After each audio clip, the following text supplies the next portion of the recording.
Just put down a little bit about the faculty, which is new, but we've sort of drafted our terms of reference, so I thought that might be the best place to start. So you've got a sort of picture of what we're hoping to achieve, and then at the bottom I've just got some of our really early priorities, because as you can imagine, we could start anywhere with lots of different things. One of the things that we're really committed to is making sure that we've got the voice of people with lived experience informing what we do, because if we don't get that right, then it sort of like invalidates what we're doing really. So the purpose of the faculty is to support training and development for the adult social care workforce. So basically the outcome of that is to ensure that people who draw on sort of care and support and their families have good lives, basically. So we want to identify and improve what the training and development offer is that's out there in Birmingham and Solihull, so it's right across the Birmingham and Solihull footprint, and make sure that those people have actually got opportunities to sort of develop and to move on in their careers, because we want to make sure that we've got a strong and stable workforce in social care in the voluntary sector, so all of that work around social care. And we want to draw on expertise, so we're looking at people like Les who work in the sector, so people who are leading and employing care workers, but also, as I mentioned, people with lived experience who sort of draw on social care, who have an understanding of what it feels like. Their insight and ideas are really important to us. But we're collaborating, if you like, with the whole of the system, so we're looking right across the system with our health colleagues, and also with colleges and universities and all of the independent training that's out there, to make sure that we've got the best, or to try and make sure we've got the best possible offer for our workforce. And we want to make sure that we're using what we know works, so good evidence, good innovation, and making sure that we can share that practice. I did email this, so you should be able to get some of this. It's got some links in as well, so if you wanted to, in your spare time, find out more, you can do that. So this is all underpinned by principles around personalised care and support, and social justice, and anti-discriminatory and inclusive practices. So we want to make sure that that's sort of a given in what we're doing. And we want to make sure, as I said, that the workforce is sustainable, and that it's aligned to other things that are going on, like, for example, each of the local authorities have got strategies and plans, as has the NHS. They've got a 10-year plan. So we want to make sure that we're kind of building on that with the National Workforce Strategy that Skills for Care have been involved in developing recently with the sector. So the three areas that we're prioritising at the moment is just to really map out what's out there, because as you'll be aware, we've got the local authorities, but we've also got a range of partners, and there are, I think it's about 700, is it, Les? 700 CQC regulated care providers altogether in Birmingham and Solihull, so that's an awful lot of cats to herd. And apart from that, you've got people who employ their own care and support staff. So it's thinking about all of those people, how we can make sure that we're working across those. So mapping out what the different training is, and thinking about how that gets resourced. We're also looking at, specifically, there's the group looking at development for nurses and nurse associates, with a kind of specific focus on training in care homes, and thinking about some of those clinical skills, particularly in those settings. But I think we're all aware that those sort of skills are needed increasingly outside of residential care.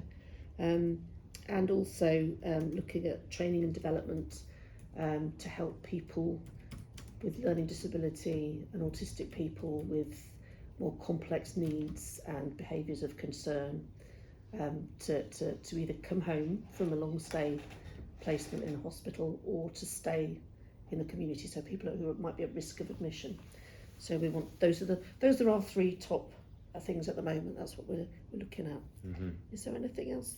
I think it's worth noting that we have identified that in order to fulfill that, as Lucy says, we want to get the carer's voice underpinning what we're doing, and it's going to be a feature within every agenda meeting that we have to ensure that we don't lose that focus, because we see the danger of paid carers getting the lion's share of all of the attention and unpaid carers losing out really. So we've made it one of the key things to have within our agendas to ensure that we're not losing that focus and that everybody's on board with that.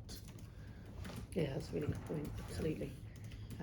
And we don't want to make assumptions about family carers, that they're part of the workforce, but we do recognise and respect and value that that's a really important part of what's going on, and that, you know, like Les says, that their skills and training is also really important. The only other thing I wanted to mention is around the care workforce pathways. So we've done a lot of work over the last year or so with the Department of Health and Social Care, who are really looking to embed a sort of a workforce pathway for adult social care. And we work with TLAP, you know, Think Local Act Personal, for them to actually say what they felt was important in terms of values in a care worker.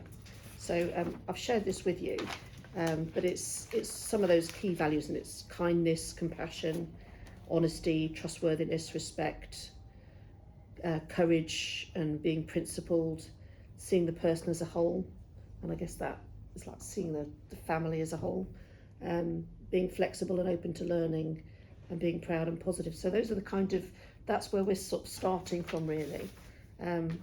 But from your point of view, I suppose it's thinking about what you feel carers' training needs are, and also those of you that draw on sort of formal care and support, what you think are the skills that are really, really important and integral in the people that you might be supporting the person that you look after. So two things there really. Training for carers, and the priorities in training for care staff. So that might be somebody coming into your home, or it might be a member of your family who actually lives in another setting, or they live in their own home, but that might be like a supported living setting or a residential care setting. Thank you. And we're looking for someone to sit on the board, possibly if we can get at least two people, so if one can't make it, the other one can. That'd be fantastic. Yeah, ideally that's what we're looking for. And then what would you involve? I'm just, by the way, I am tired. Yeah, no, that's fine. That's Yeah. good. I'm grateful. You know. Well, the board meets every other month. So our next meeting, we had a meeting last week before last. Every other month. Yes, but there are also these sort of like task and finish groups. So there may be things that some people feel particularly passionate about that they'd like to be involved with as we go along. We'd always like to give people that opportunity. My thoughts for nominating people, Bernie. Yeah, sort of approach somebody. Was me, Neely and Sylvia, because you're really busy. Yeah. What's your thoughts? How would you want to? Well, I think I'd like to just know a little bit more about it Yeah. at the moment, because I do have the experience. I do have carers coming in, and I have very strong views. I mean, that list is very good. It has to be, you know, the kindness, compassion and things like that. But this might be going off on a tangent now, but I often find, because obviously they're so poorly paid and often foreign ladies, Recruits. yeah, I find there's to be a bit of domestic violence, you know, that they suffer from. And I they feel- themselves. Yeah, and Oh, I wow. tend to be You tend to be advising there. them to Yeah. signposting Oh, them. right. And I don't feel they get that from their companies at all. But you know, I've just Interesting, heard yeah. very sad stories. I And think yeah, as you say, then I end up caring for them. there's a lot of work going on around international recruitment, and Yeah, because I just think they're taking yeah. advantage And I of think often. actually there is an argument, and a lot of the work in the new strategy is about you know, all care workers being exploited and having, you know, needing, Yeah. not all care workers, let's say that, because we've got a very excellent It's not all, employer I here. have had good But experience as well, particularly in but I have had, home care, I think, where, you know, often people are having to rush around, and we hear stories about this all the time, but it's very much on the agenda. But really happy to send information, first of all, about the workforce strategy and what we're hoping to achieve as a sector. But I think also there's a lot of work going on in West Midlands, well, in all areas, supporting international recruits, people who've been let down badly. And I think, you know, you go from one end to people not really understanding how to employ somebody from overseas and getting things wrong about the licence, to the other end that we've seen, which is like organised gangs charging lots of money, bringing people into the country. So it is a real issue, and it's a hot issue. So I can really, I'm not surprised it's come up. yeah, As an employer, I have people knocking on my door. I'm in the supermarket and oh, you own a care home, don't you? And people are paying £20,000 to come here and no job, and they're desperate. It really is a desperate situation out there for a lot of people. yeah, I just recognise there is a massive problem, so I kind of feel I do have input, but obviously you want millions. No, I mean, I don't know whether it could be more than 2 or I don't know. yeah, well, I mean, it depends on Sylvia's, Yeah. but maybe you and Neely would be quite a good pair because you work together quite closely anyway, so you would have that strong relationship anyway, so that might be good. I mean, but what would it involve? Like how often and So it's every other month that we're Okay. meeting. So And it's meeting in person. it's Or been online. it's been in person and it's been online. It's been mostly online. We're trying to make it more online because we recognise actually people having the time to get somewhere and then find some parking and everything. Particularly if you don't know your way around hospitals and universities, isn't that easy? Yeah. So, I mean, you do get some really good carers, but some really bad ones as well. And I'm straight on the phone, and what really worries me is that because my mum lives with me, so I'm on the ball, I'm watching, and I just feel some who are relying, you know, an elderly person, male or female, is relying on someone to be kind and caring, and it's sometimes just What not kind of happening. training do you think that they're missing then? Sometimes it sounds terrible, but English language, you know, that they definitely need. Some are great, some are quick learners, but you feel that some are just put into So the that language role barrier just is- because they've got hands that they can do it, but they can't communicate, and it's not their fault. You know, I totally see they're working hard and they can do the job, but they actually need some basic, and especially with elderly people who are hard of hearing anyway, and you know, certain words wouldn't work with them. So there's a lot that way that I think could be done. Do you feel like they understand your role? Again, most are very respectful, but there's 1 or 2 who just think it's about my mum. Obviously that is the priority, but obviously they're coming into my home as well, so they have to be respectful.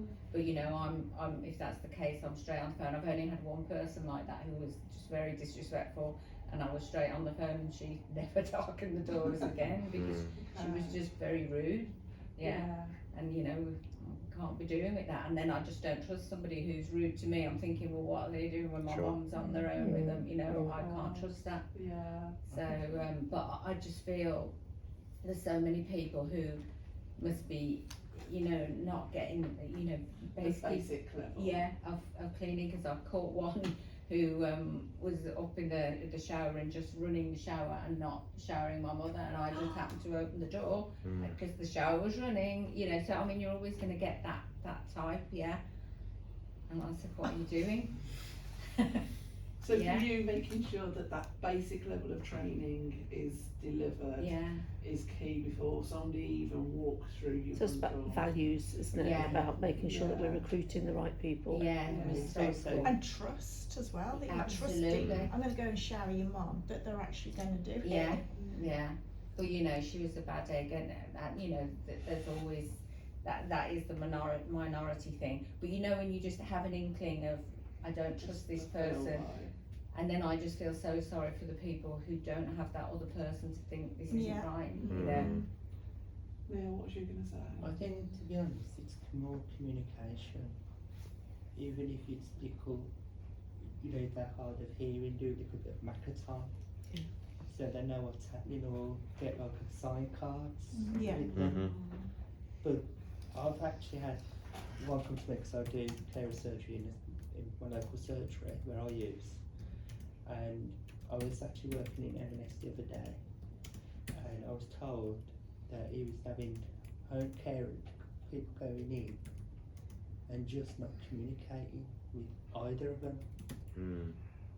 And to be honest, it's communication's the key, because you've got like, if they're hard of hearing, get like some cards or do a bit of Makaton.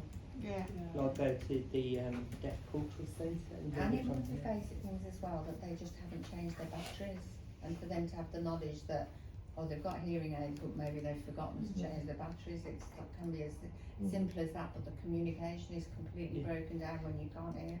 I think it's interesting because I did some work in Nottingham recently, because I cover the Midlands, and communication skills actually was one of the lowest level of training available across that was for learning disability and autism and mental health. But it really surprised me, because you'd think that's so integral, and like you say, particularly so many people who are deafened. And, I mean, it's one of the reasons why CQC came up with Accessible Information Standard, which was to put focus on communication and how we're communicating with someone who's unable or no longer able to express themselves, and people are suffering because they're not able to say. So as responsible service providers, we should have an accessible information standard policy, and how we support carers to communicate with service users effectively. Yeah. So I mean, that's certainly something there's something in the system to address that. It's just how we promote that more if it's not being used enough. Yeah, I think if we asked the majority of our carers, I think communication would be the one that falls the lowest across Interesting. the board, particularly if they're in care homes and the carers going in and being the voice, the advocate for their family member, because they feel the family member isn't being heard or listened to. I think when I've spoken to carers, that's their number one concern, Yeah. that they're always having to fight the battle, and then they're not respected as that person because they're not seen as a carer. So I think there is some element of probably some carer aware training in recognising. I don't know why I keep playing. I've been doing that. So this is a new one that you've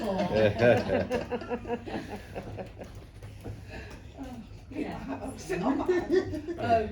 Recognising the importance of the unpaid carer in those True. roles as That well. awareness of And sometimes being able to then recognise that person has a need and there is a service. So being able to just do that basic signpost into the service is huge, because a lot of people, once they start to have care externally, they're like, oh well, I'm not a carer anymore. Yeah. They very much are, Yeah. Yeah. but they suddenly think, no, well, no, I'm not, I can't be. And who in Birmingham, who carries out carer assessments? Who's responsible? We for do. this? Right. Okay. Yeah. And what about Solihull? Is it Solihull would be the Carers Trust? No, Local authority do it? I think local authority. Oh, do they? Yeah.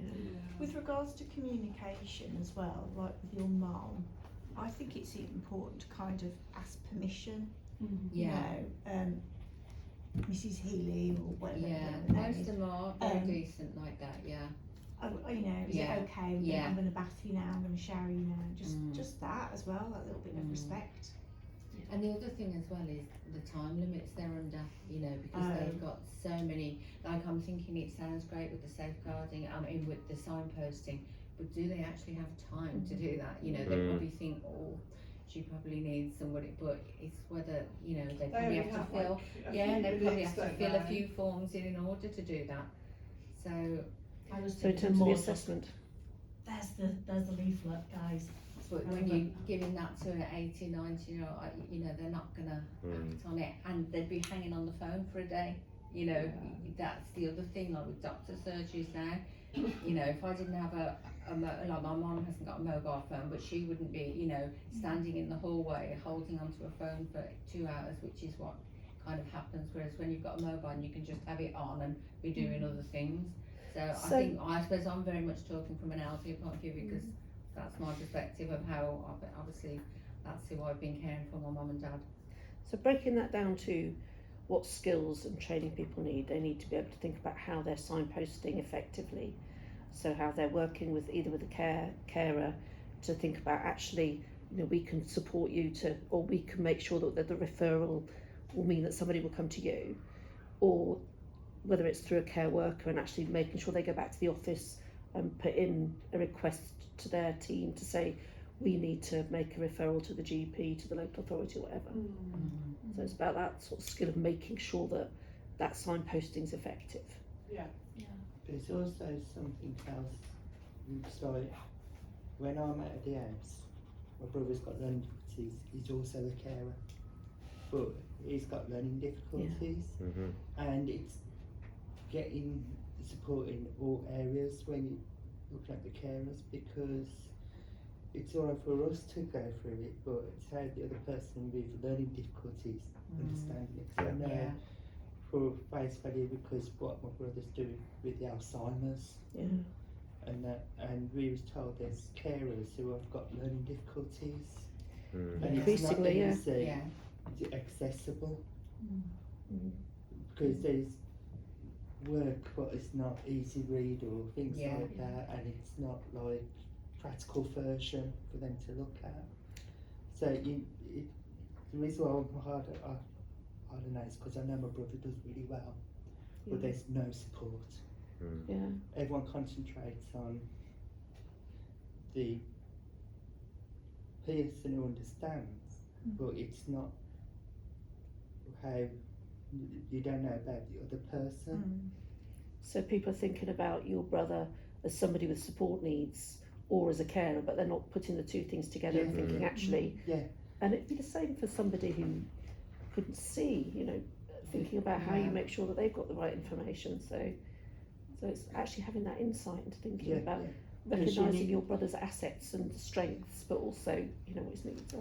Yeah, because it's like, I know he does a good job, and but it's like they have nowhere to turn to, and it's good if you can do work with them as well, because then at least then you know what they're looking for. Of course, yes. Not only is it accessible to people like your brother, but when he did the presentation at Carers' Rights Day, the amount of carers that came up to us and said things that just I didn't understand, he shone a light. Now I understand. And that was just, they said, we're at capacity, we're over capacity. This breaking it down to the, why is nobody doing it? I think sometimes we talk at a level where we have an assumption that our abbreviations and our tone of voice and jargon is accessible to everybody, and actually when we talk about CQC or ISC, like, not everybody is going to understand those terminologies, so I suppose it is making sure that that's thought through any of the training opportunities that And I think the something else jargon busting. is also recognising the low literacy age that we have as an average in this country. I think it's somewhere around the age of 10. And so making sure that the language that's used is accessible, and not only then does it make it accessible to people with the lower literacy, it also makes it easier for people for whom English isn't their first language. So And that I comes think- back again to that accessibility thing, doesn't it? Indeed, yeah, and I think accessible information standard means nothing if the carer doesn't understand what they're supposed to be doing within that policy, you know, because their first language is in English, haven't had the proper training, unable to communicate that, so it becomes a nonsense then. Yeah. So I think that's something that we, Yeah, plain English, easy read, accessible, and various formats as well, and making sure that carers or care workers, they seem to doing it, can understand, what the differences are and why they're important. and the examples talked about where communication is such a low priority, Yeah, that needs to absolutely. be addressed, and that need, It communication feels needs like to if be. communication was fixed, that would ripple across a lot of the other areas. Yeah. And it must be very frustrating for the workers themselves to not have that underpinning of knowledge, But as and well, I that can think then there's, lead yeah, to. I think they're so desperate for work and money, and they're just taken advantage of. That's the horrible thing that you sort of see. And often they're very nice people and very caring and able, but they're just lacking that finesse of the language, and obviously it's not their first language, so you couldn't expect that without training. One example I had was somebody turned up for an interview, and it was the wife of someone who lives local and was at the care home asking us if we would interview her. She had paid to come over. The organisation wasn't offering her any work. When we spoke to her, she was in tears, and she's, me learn quickly. Yeah.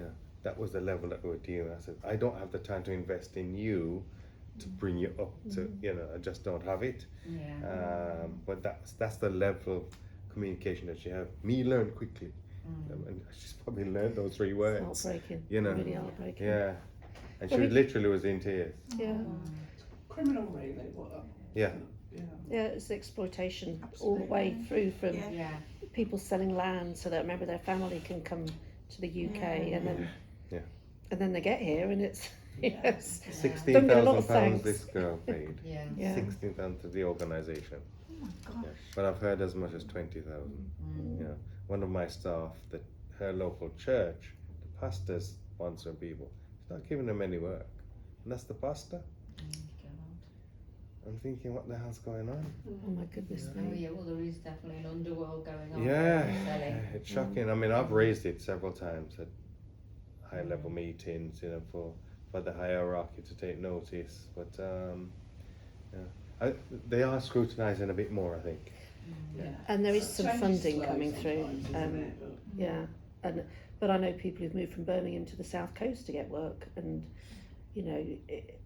people are desperate. I've been to care events where, employee events where people are just desperate turning up. Yeah. And I know we know providers who have tried really hard to sort of get everything set up. They just don't have the insight to understand what they needed, and the Home Office have come in and said, well, you're not doing this right, you're not doing that right, we're going to take your licence away. So they lose their workers, and those people lose their income, and so it's a pickle. Yeah. What other areas apart from communication? I was just wondering about things like, I don't know, some of the other training that you might have felt. I don't think those. If there's anything else that you've been concerned about, in terms of people looking after the person in your family. I think the ones that I've been dealing with in the past, different agencies, but a lot of them just tend to learn from going on a few visits with, and I was just thinking that's not really good enough. So that's the way they seem to learn on the job and just help the other person who's been there a few years. Whereas I Is think that like moving and some handling form- and things? or more everything and the shower and Yeah, stuff personal like that. care. Yeah, and I just think it would be better to have a bit more formal care training and then do that. I do think that's a good idea, but I think they should have some formal training first. It's mandatory, and we've actually, part of this work we've done in mapping is we've got a list of all the statutory and mandatory training, but the sort of standing with Nellie, watching what Nellie does, should I go suppose- alongside that, but should Yeah. be When does instead the of. mandatory training need to be completed? Is it before you go into people? No, it's while Or they're while. working. Yeah. So in that period of that mandatory training, because when we onboard new staff, we have a good few weeks before they have to complete mandatory training. I used to be a care worker years ago, and we had 2 weeks of training before we even touched the ground I think running, that and does think- happen yeah. in a lot of organisations. I think it's a real mixture.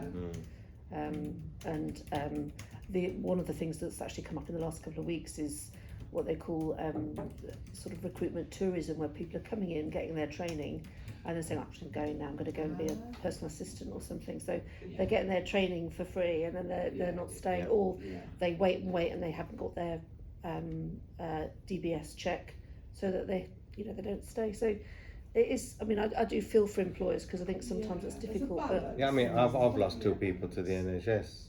They Yeah. become healthcare workers in the Yeah. hospital.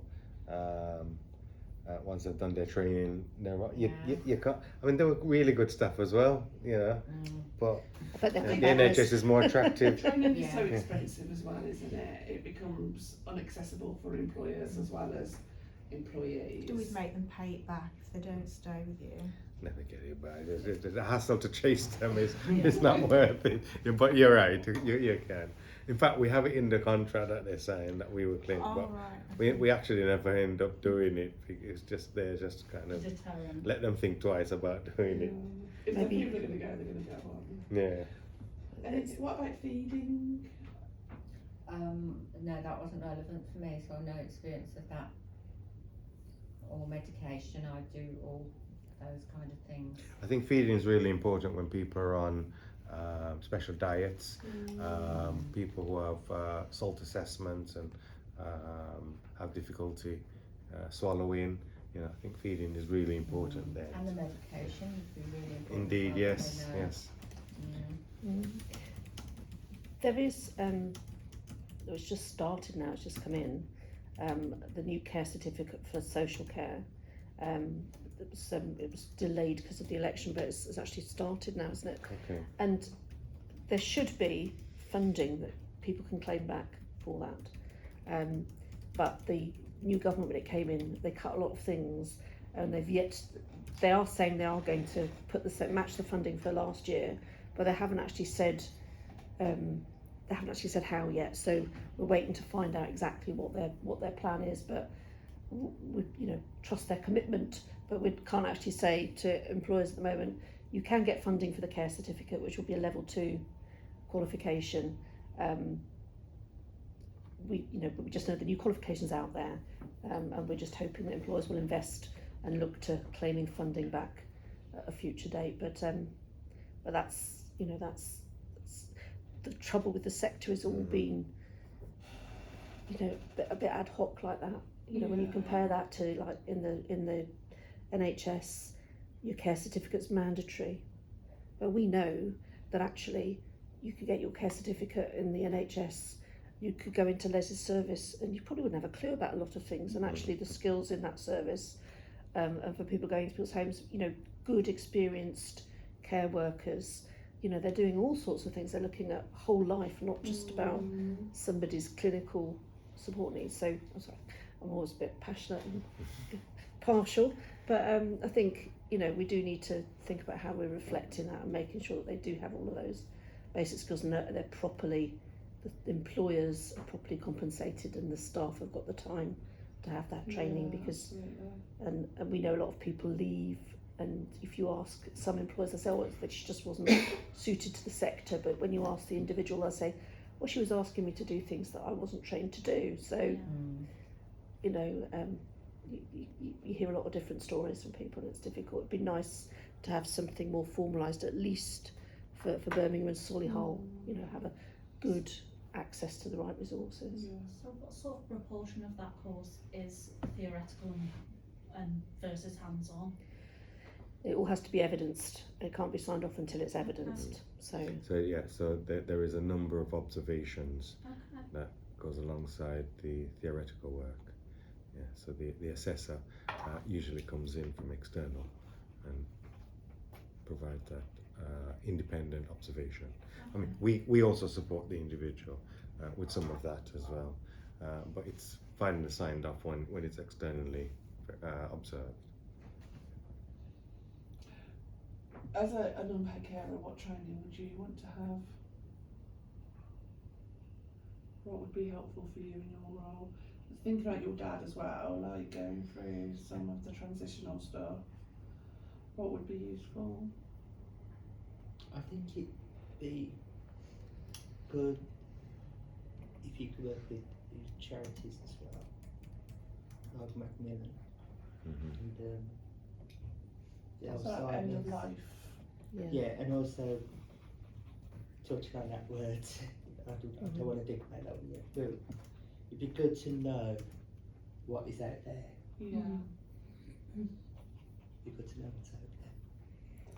I think that's one of the priorities that we have, is that mapping exercise, is to establish what is out there, and then when we establish what's out there, it's You can find the gaps. yeah, what is needed. And also then it's, as I was saying before, it's supporting two carers really, like myself and someone with learning difficulties, Mm. as I was saying earlier, because my brother's like does the odd care, which I know he does really good, but it's Well, I don't think it's recognised. I mean, Yeah, it's it's not not really recognised. recognised, people with needs themselves, you know. yeah, so it'd be good to. So I support my brother, but then it's like, okay, what can I show him to help him? Mm. What tools do you need? Whereas I'm looking through my own, but then I'm stopping halfway thinking about my brother, Sure. he would get that as well. That's a really good point, and I think, you know, we do encourage what we call recruiting for potential. So we've done a lot of work about people with various disabilities and encouraging people to work in the sector. So we've had people starting maybe in the kitchen in a residential care home and actually then going on to do their kind of level 2. So people with learning disabilities, we've got a service in Derby, which is entirely run by deaf people, for deaf people. So I mean, there's lots, you know, there is lots of need there to make sure that your training is accessible, and we should, and CQC should be saying, well, how are you making sure that everybody can access this? But I was just thinking about the training that we're looking at, you know, predominantly for care workers, actually having carers on that training. I'm just thinking about like the Oliver McGowan model, making sure that you've got people who are asking different questions in the room and challenging. I think Oliver McGowan. Sorry, Oliver McGowan training is it's training for around learning disability and autism, Right. and it's mandatory that care providers and people working across the NHS understand about learning disability and autism and the things that you know, like communication issues and things that you might need to think about because of the problems that happen to Oliver McGowan certainly, but keep happening about people making assumptions about learning disability and autism and saying, oh, that's because they're autistic, but actually these are kind of medical needs, or you know, not understanding the person well enough to look after their health, and you know, leading to deaths ultimately, but all sorts of other problems as well. But the training is delivered by experts by experience, so Yeah. people with autism or learning disabilities or learning needs. And so professionals can ask direct questions and get real life answers, and I think that's it's quite a unique training. We've all undertaken it. It's quite intense, emotional training. But that's how you learn the best. Make it personal. Yeah, and thinking about training in Birmingham and Solihull, you know, because but it's not just the delivery of the Oliver McGowan training, it's also the co-production, so putting the training together, and actually that's probably quite an important thing for carers to think about, you know, if you're going to train about communication, or if you're going to train about, I don't know, whatever it is, you know, actually carers voice in developing and making sure that the training that's been delivered is good training. Yeah. It's important too. Yeah, and I think it's purposeful then, isn't it? I like the way that that particular one does its training, because it's a video first that you watch, and then there's a period of time where you can reflect and think about it before you then meet with the experts by experience, and then ask the questions and just gain some more insight. And you don't feel like you're on a training course. you feel like you're gathering some real insight and Mhm. some real skills Mm. that some of us might know or experience, but actually being faced with it, it's very different. And even if we know it, it helps us to speak to other professionals in a way that it kind of gives us a reframing. I can use that to frame this for them. Yeah.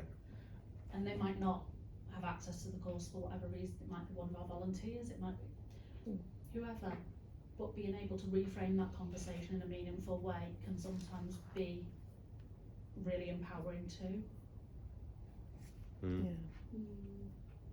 Yeah, I mean, I remember supporting my staff to understand a resident who was with us very long term, and it was dementia that he was developing, and he went missing.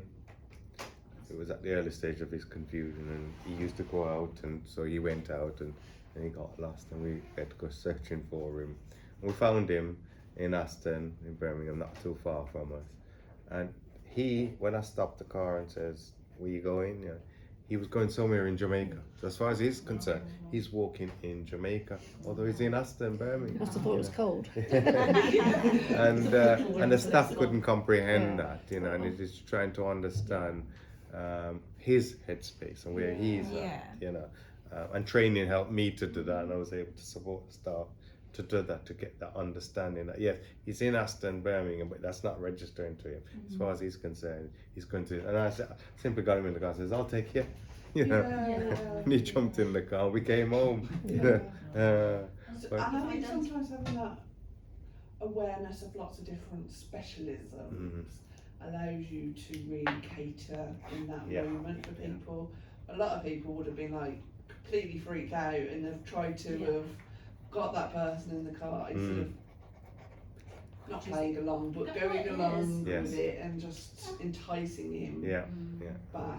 I think that's a really valuable one, actually, is with dementia there's lots of different elements that are very specific, but having the ability to either go with it if it's safe and just let it play. Yeah, we're going to go to the shop, come on. Yeah, we're going to go to Jamaica, come on. Yeah.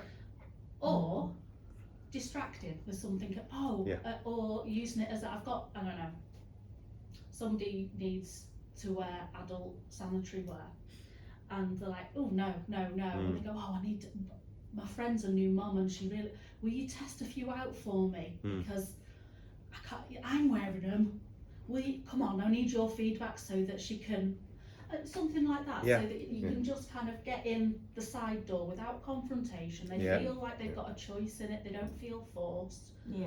I think that's a really important element. It's back to communication again. It is again, and it's, And respect. it all leads back. We've done the Dementia Friends training, so that's where we've kind of got a lot of those hints and tips from, isn't it? Which was Mine really was in good. hospital. Mine was in hospital when I broke my leg, and there was a little old lady across the way that nobody could understand. And I was just like, "Oh yeah, it's like, yeah, I can hear the lions too. They're dead loud, aren't they?" And that was it. She stopped trying to get out of bed then because somebody told her, "Yeah, the lions, they're really loud tonight." Yeah. It's fine. Rather everyone's like that. rather than contradicting. Yeah, it wasn't her. just her, The middle of the night, and everybody's like, "Oh, she go to sleep," and I'm like, "Oh, she's lovely. If I could get up and give her a hug, I would." So what's the next steps then? Sorry, can we just circle back a moment? Because we asked what would carers want, and we've got some parts of that, but I think it was really limited. So it might not be what you want now, but maybe looking back, what did you learn that you had to learn the hard way that it would have been really valuable to have support in? It's mainly from the hospitals, because back in 2017 I don't know which way to go. And you remember this one, you and Bernie do. I don't know which way to go. It took me ages to find Yeah. well, the care stuff. Yeah. So it'd be good if we can put voice out there. Mention, I don't know, Birmingham Carers Hub, or in Birmingham, or you've got the Walsall Carers Hub. So at least then the hospitals can go, have you heard of these? So we can pass that on to our colleagues at the ICB and say, look, you really need to be thinking about flagging care so it's support, the- carer support. So you get told one diagnosis, like at the time my dad had a bleed on the brain, and I just came from a co-carer to a carer for two, Yeah. and I just had that diagnosis, and you had nowhere to turn to. So it'd be So good it's if, making sure health professionals know. yeah, that there is That to goes on. support Mm. the family, Can access. relatives, so they know. Yeah. So they know to say, oh, register yourself before the carer, when the carer's up. There's the number. And talk to them, get yourself registered. But I never had any of that. No, and it's terrifying. People always say, I never knew, didn't know where to go, I didn't know anything. And I think we can certainly pass that back on to our colleagues at the ICB, but we can also maybe think about that in terms of training for social care staff and thinking about actually you're going in, you're supporting somebody, you know, there's a carer there Yeah. and they're struggling, they may be older than the person, they may be a spouse or, you know, they're just maybe just like completely struggling. And it's Yeah. thinking about where you go and how you make sure that that gets fed back to somebody that can help. Yeah, we do deliver carer aware training to social care, but it doesn't always hit the right